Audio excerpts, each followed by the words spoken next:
Listo. El día de ayer hablamos acerca de las velas, que es un tema que nos va a ser útil para, lo que es la gestión al momento de buscar cambios tendenciales. Ok. Mira. Vamos a buscar algún instrumento. A ver, a ver. A ver, por ejemplo. Vamos a poner un ejemplo. Vamos a poner que este de acá. Aquí vemos alguna línea horizontal. Más o menos por aquí. Se larga. Ok, perfecto. Aquí se percibe un movimiento bajista. Bueno, creo que este venía de un ciclo bajista. Creo que actualmente ya es alcista. Tenemos un movimiento expansivo y esperamos una contracción. ¿Ok? Esperamos una contracción. Entonces, ¿qué quiere decir? Que muy probablemente vamos a ver un fin de ciclo aquí. Vale.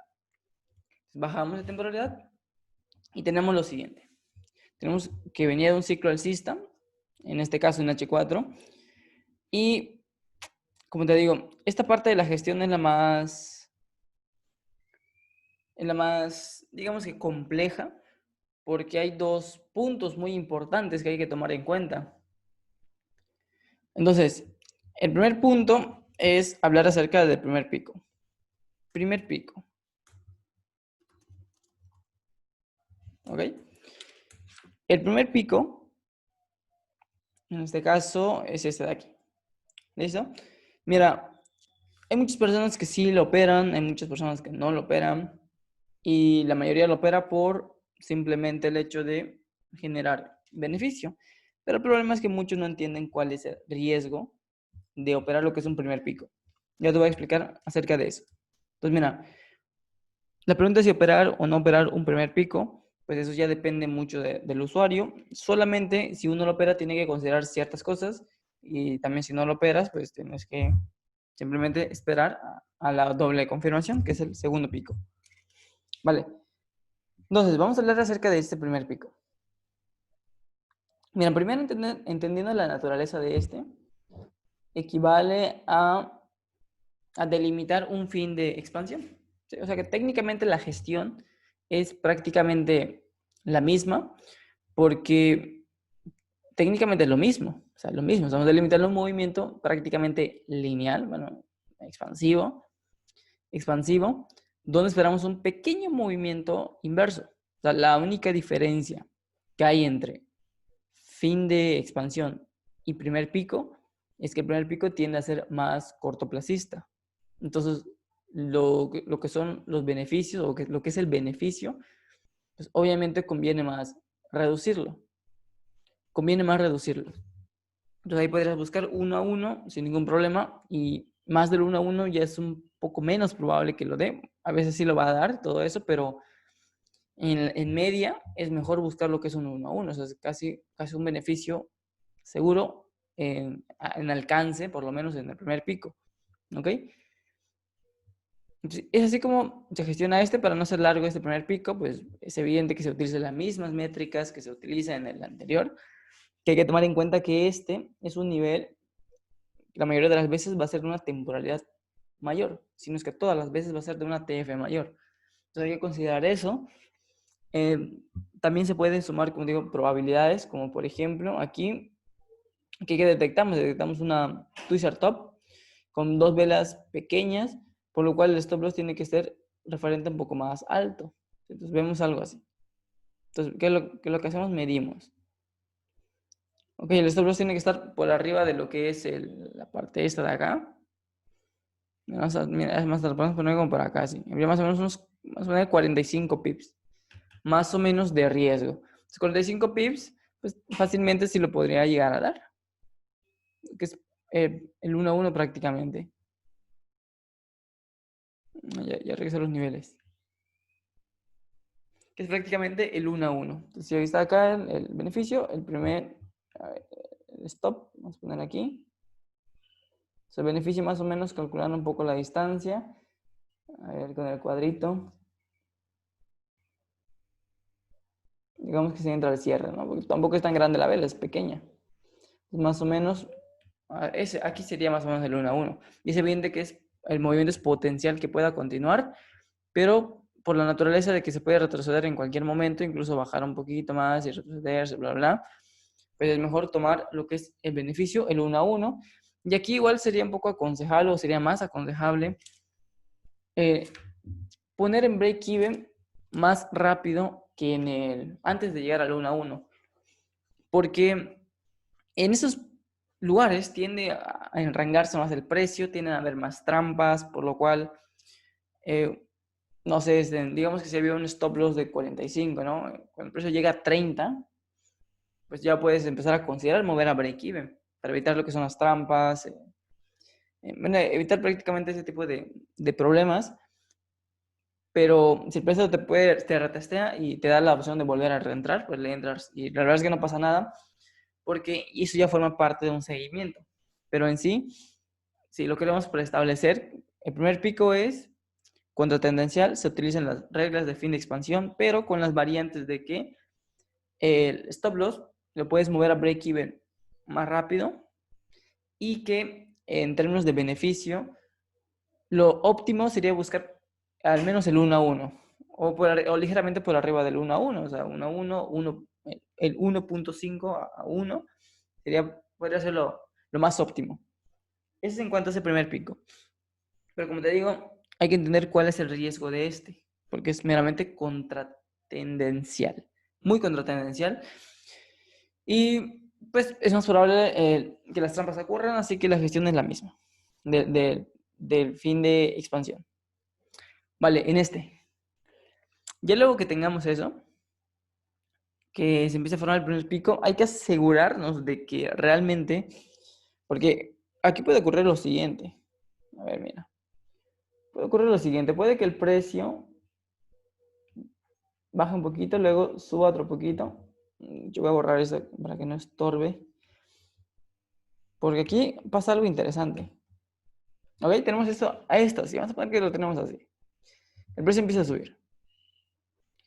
Y queda algo así. Uno podría pensar, segundo pico. Segundo pico. Hay veces donde sí se considera segundo pico y hay veces donde no. ¿En qué consta esto? Consta en ver cuál es el tamaño del ciclo. Si ese segundo pico es proporcional a lo que estamos viendo, entonces sí podemos considerarlo como un segundo pico. Pero si no lo es, pues obviamente pues no es el primer pico y solamente es un retesteo de ese primer pico potencial. Porque eso puede ocurrir, puede que el precio baje un poquito, suba nuevamente otra vez.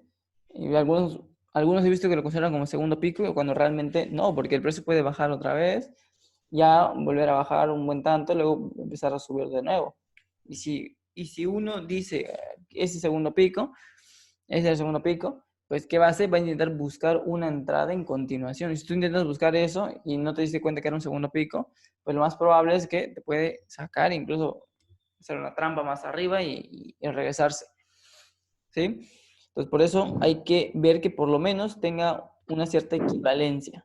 Entonces, aquí si analizamos el ciclo, está partiendo de aquí empieza a partir el ciclo.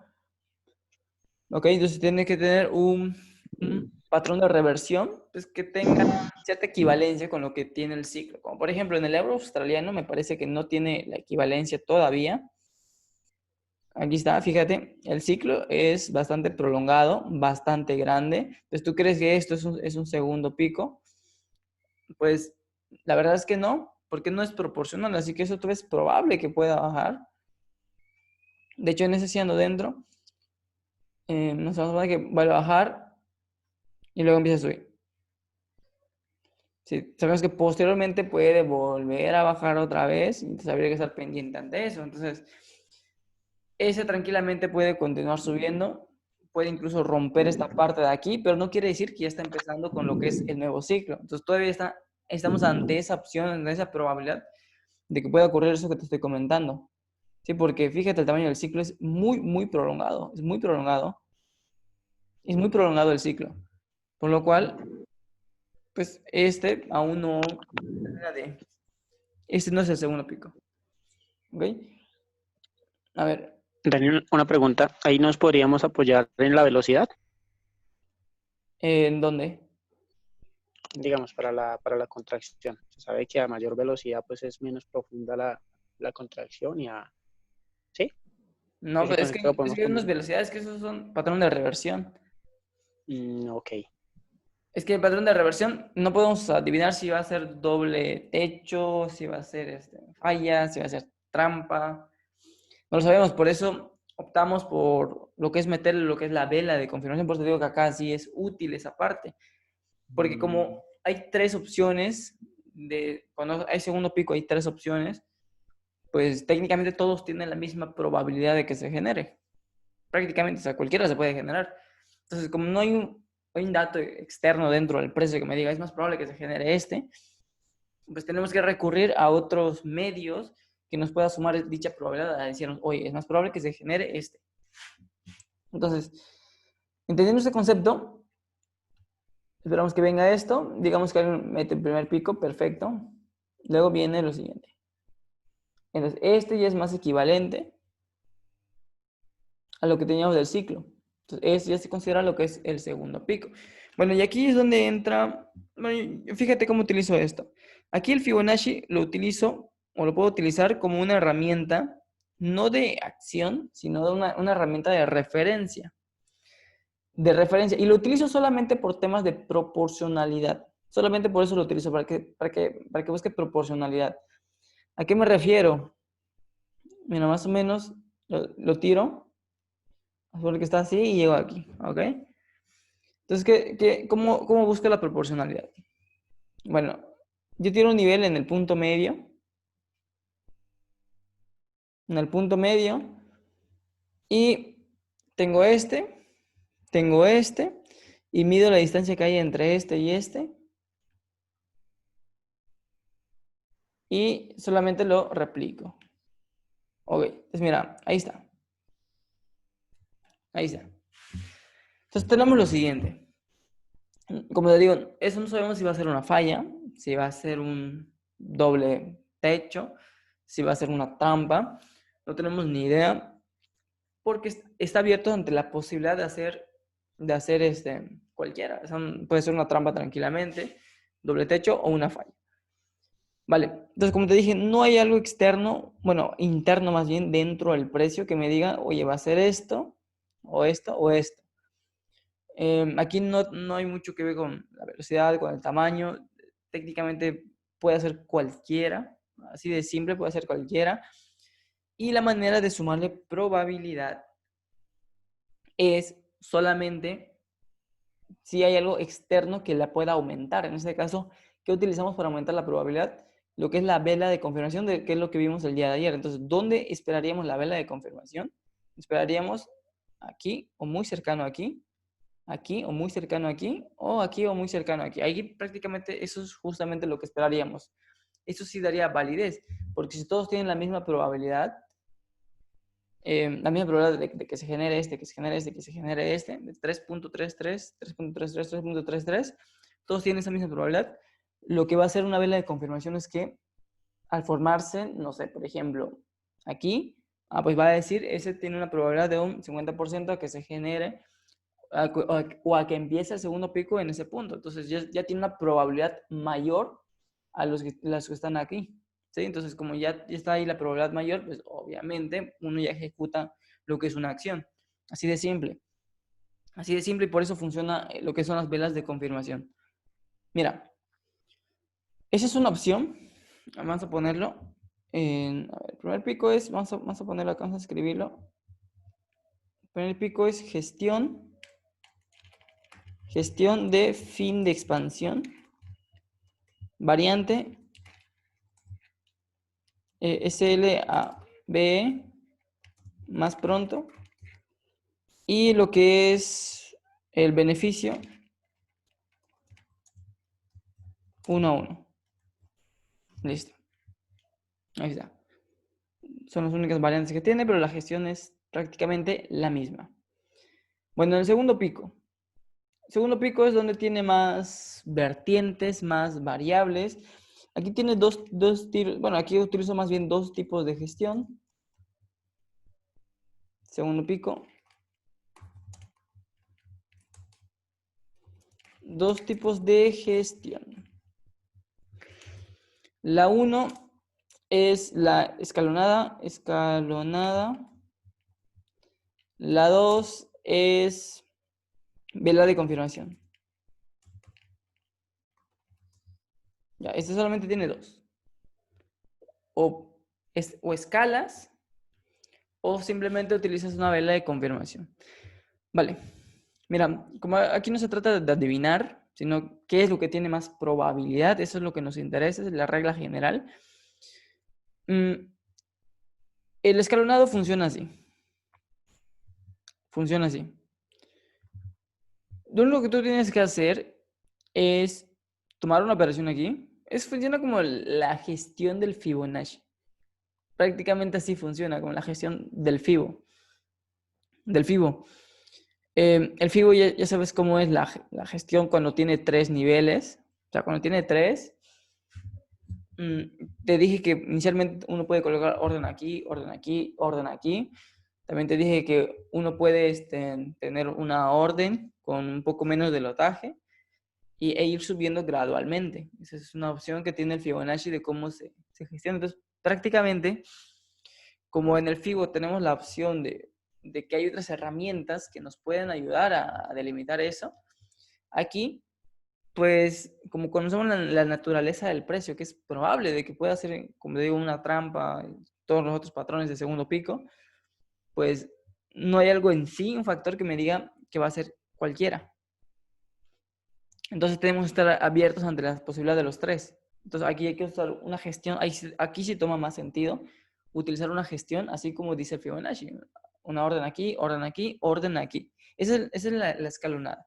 De manera específica, lo utilizo así, que es muy simple el criterio. Sabemos que este es el que tiene menos riesgo. Y tiene menos riesgo porque se encuentra más cercano a una referencia de stop loss.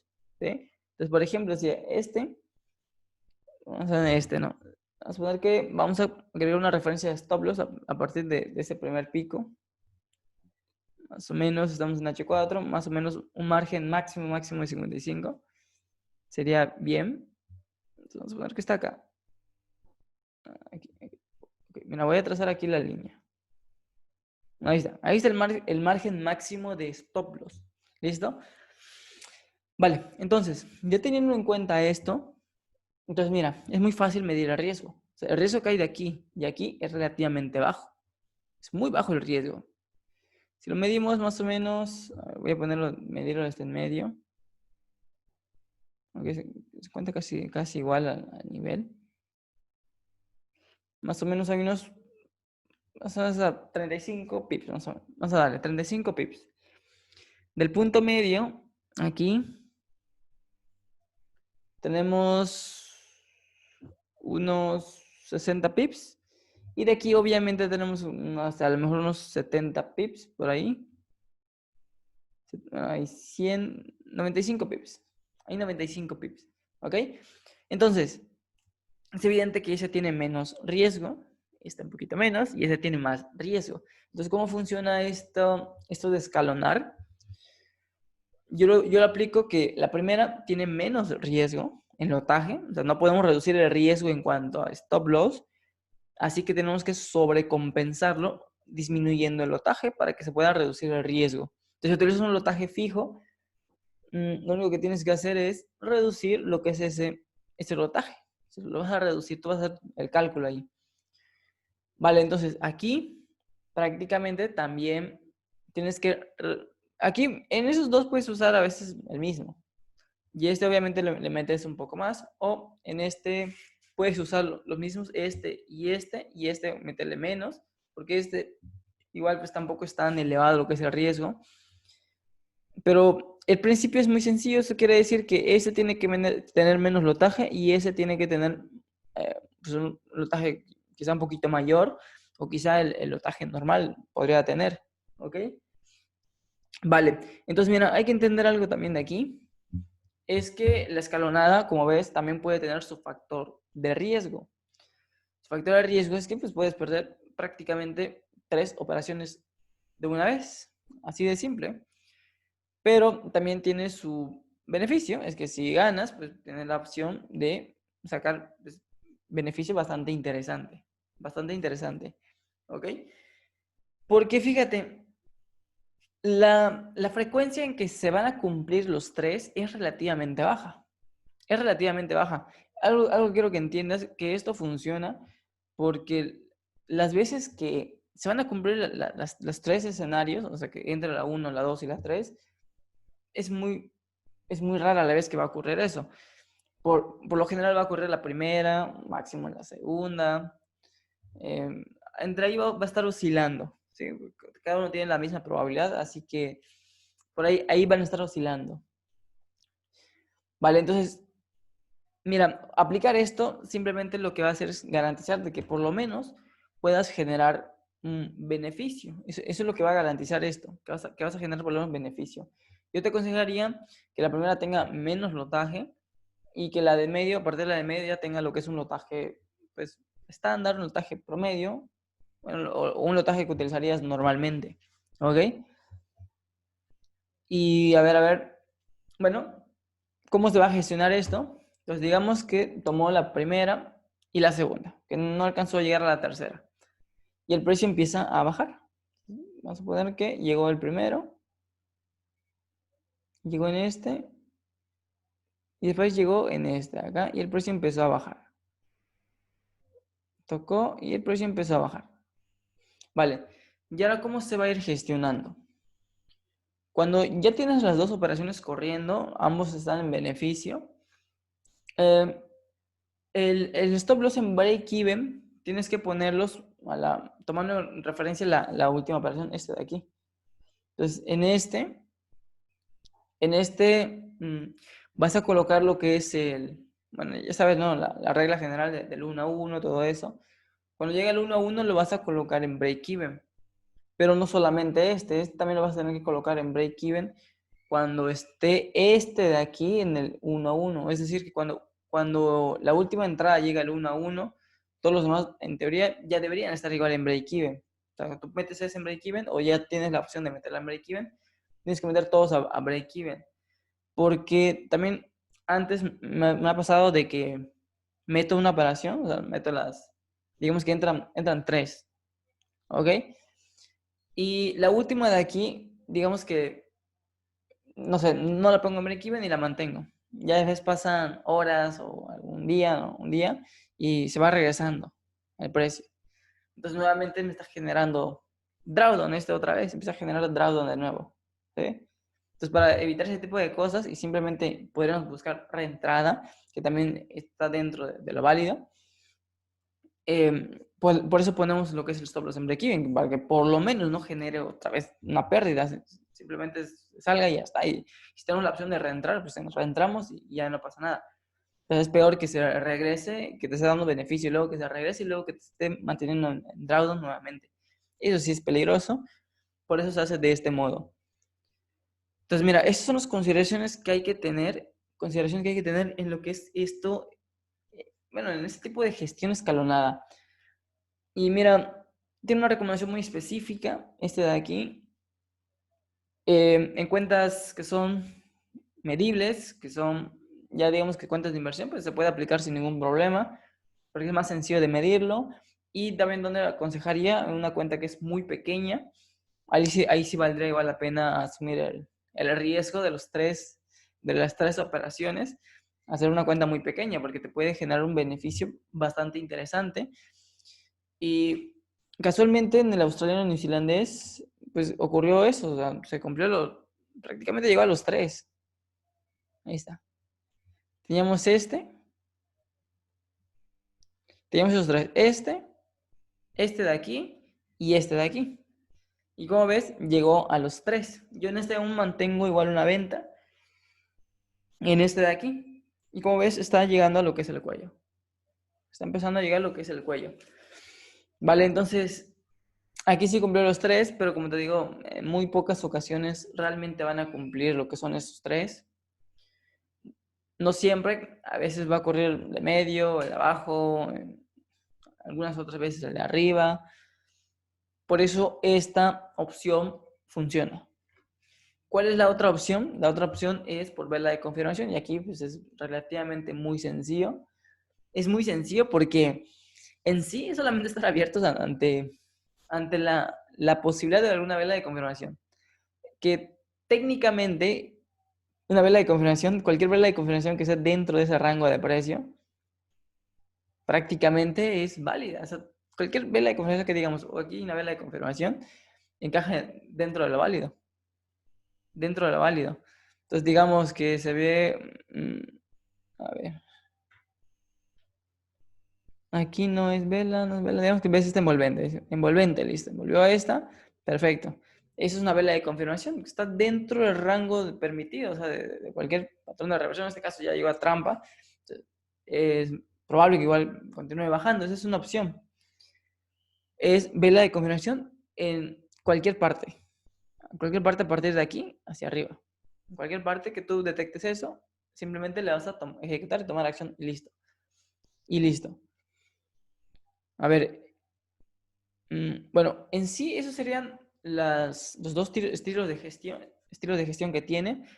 Hay que tener mucho cuidado con la primera, porque de manera inicial no recomiendo mucho optar por esa opción, de modo inicial, porque es evidente de que es fácil, o puede ser muy sencillo igual confundir lo que es un cambio tendencial. Entonces, si el criterio inicial de cambio tendencial no es el más eficiente, pues obviamente hay más riesgo de que te pueda liquidar lo que es el mercado. Entonces, si hay mucha duda, incertidumbre, como por ejemplo, esto yo estaba muy convencido, había mucha probabilidad, mucha evidencia de que esto iba a reaccionar sí o sí, o sea, era muy poco probable que no lo hiciera, al final ya sí lo terminó haciendo, pero como te digo, eso es un dato que hay que tomar en cuenta, o sea, cuando hay ciertas incertidumbres de decir, pues mira, está apoyado en este nivel, pero no es tan bueno, no convence tanto, o hay cierta duda, incertidumbre, pues mejor no utilices este tipo de gestión, porque si es probable, si detectas una probabilidad de que todavía el precio se puede continuar,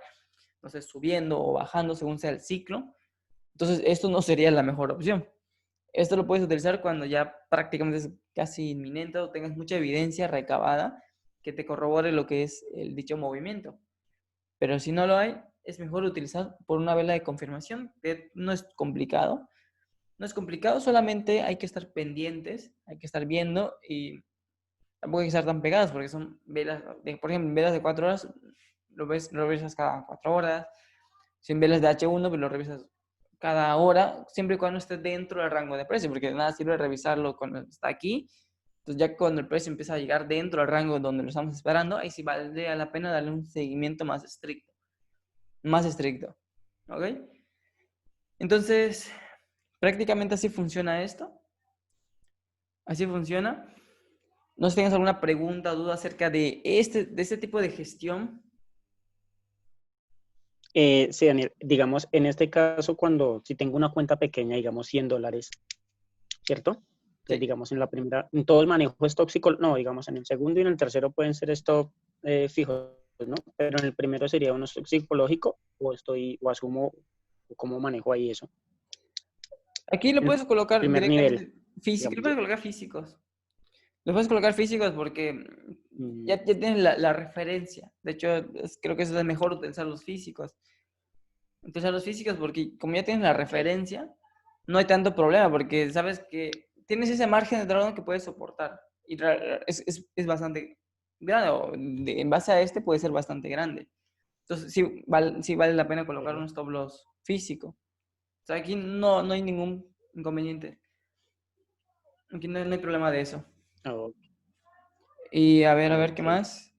No sé si tienes alguna otra duda, Lo otro pregunta. que te iba, sí, lo de los ratios, Daniel. O sea, solamente hablamos de los ratios en este instrumento, pero en los dos anteriores no lo manejamos con ratios me refiero en cuanto a la ganancia, ¿me hago entender? Ah, O ok. sea, en este sí, bueno, sugiere si es en el primer pico, entonces tomar 1 a 1, ¿verdad? Ajá. Pero, por ejemplo, en el segundo pico, el pico, Ah, sí, cuánto ya. sería lo? Vale. Los ratios aquí van a depender de dos variables. La variable uno, que sea un ciclo expansivo. Entonces puedes buscar ratios fácilmente arriba de 4 a 1, 4 a 1, 5 a 1. Vamos a poner un estándar 4 a 1. Es como el primer ratio, ¿no? 4-1. Sí. Si es ciclo expansivo, si es ciclo de contracción, se puede reducir ligeramente los ratios, que por lo general básicamente consiste, o para que entiendas o en qué se deriva eso, cuando un ciclo expansivo, por lo general las expansiones tienden a ser más prolongadas. Eso quiere decir que el ratio que va a generar, pues va a ser más rápido y obviamente va a ser más sencillo que te llegue hasta un 4-1, 5-1. Bueno, técnicamente lo que se busca cuando uno mide los ratios es el primer movimiento. Ahí incluso tienes la opción de aumentar esos ratios, pero tendrías que estar aguantando las contracciones previas, como por ejemplo esto, digamos que sigue expandiendo y no sé, tienes que aguantar las contracciones previas y eso igual va a llevar bastante tiempo. Entonces digamos que los ratios están más enfocados en movimientos más lineales, a veces aguantar una contracción, pero tampoco es relativamente mucho y esperar a otro. Sí, pero más o menos puedes buscar ratios de 4-1, 4-1 en adelante, en ciclo expansivo. Ciclo de contracción, o sea, 3-1 está bastante bien, pero hay que considerar un factor muy importante también. Un factor muy importante, mira, digamos que aquí tienes abierto 3. ¿Okay? Digamos que tienes abierto 3 operaciones. Y está aquí uno, aquí está el otro y aquí está el otro. Y vamos a poner este y este. Tienes abierto los tres. Si tienes abierto los tres, este y este. Cuando el precio llegue en lo que es el cuello, la referencia del cuello, tienes que cerrar. Tienes que cerrar ya sea los dos o por lo menos uno de esos dos. Porque el cuello es un lugar importante, sobre todo en las trampas, donde el precio puede retroceder. ¿Sí? Y eso inclusive, pues como te digo, podría ser lo que es un hombro, cabeza, hombro. Uno está abierto ante esa posibilidad, entonces aquí tienes un beneficio y lo sigues manteniendo, pues te puede sacar. Entonces cuando el precio llega a lo que es el cuello, pues ya debes considerar tomar beneficio. Este lo puedes seguir manteniendo, si dado caso abrió este. O si fue un doble techo y solamente tomaste dos aquí y por aquí, pues obviamente, como es un doble techo, sabemos que puede romper con facilidad o puede tocar otra vez. Entonces, este de aquí lo puedes cerrar cuando llega a lo que es el cuello, lo podría cerrar sin ningún problema. Y bueno, dado caso que se regrese, ¿no? Y este lo mantienes. Y si es una falla, pues obviamente solamente tienes una operación. Y por lo cual no es necesario que lo cierres en el cuello, porque por sistema es más probable que lo rompa. ¿Sí? Pero los ratios prácticamente van a ser los mismos. Y los ratios te recomiendo tomarlos a partir de lo que es la operación máxima. Y es más probable que te dé los ratios que te estoy diciendo, porque al tener el stop loss más reducido, es más rápido que llega a lo que son los ratios. Por eso te digo que los ratios se miden a partir de la operación, digamos que la operación principal, o la operación máxima. Que en este caso puede ser este o puede ser este basado en este sistema. Ok. Listo. Entonces, eso es en cuanto a esta gestión. ¿Ya tienes alguna otra duda o nada? No, eran esas hasta el momento. Vale. Mira, hay que ver algunos ejemplos. Mañana vemos algunos ejemplos. Vamos a estar revisando lo que es el precio para ver qué podemos encontrar o cómo aterrizamos esto. Ya luego que veamos un ejemplo, vamos a hacer una pequeña evaluación para estar viendo a ver cómo ya llevas en cuanto a la aplicación, porque hay bastantes conceptos, bastante información, que al momento de implementarlo, pues puede ser que nos olvidemos de alguna y eso es lo que hay que ir viendo, ¿vale? Ok, Pues mira, vamos a dejarlo hasta aquí, nos vemos mañana a la misma hora, sin ningún problema, y pues ya está, nos veremos mañana. vale, Daniel. Dale, nos vemos. Muchas gracias.